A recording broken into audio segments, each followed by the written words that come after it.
In the most current young adult thriller from Netflix, The Imperfects, three teenagers are subjected to experiments by a crazy scientist. The narrative centers on Tilda, Abby, and Juan, all of whom have invasive superhuman abilities that they did not request. They now want to find the evildoer who enlarged them against their consent, but doing so will require a perilous journey in which they must contend with some terrifying adversaries. The Netflix series, a coming-of-age story with a twist, has piqued fans' interest, leaving them to speculate as to whether the plot will continue in a second season. Here is what we know as of this point. Netflix has not yet decided whether The Imperfects will be renewed.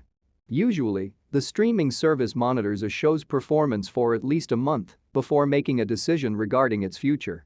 Fans will thus need to wait a little longer and spread the word about the show to as many people as they can, as if Netflix decides that the watching figures are insufficient, The Imperfects will be cancelled like so many other of its originals.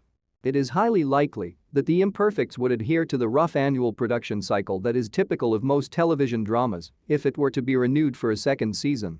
However, this guideline is by no means absolute. Fate the Winx Saga, another young adult fantasy series from Netflix, took more than 18 months to return.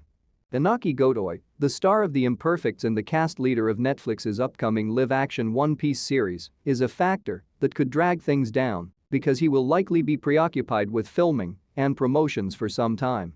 The streamer may decide to renew The Imperfects for a second season if it receives a sizable number of views.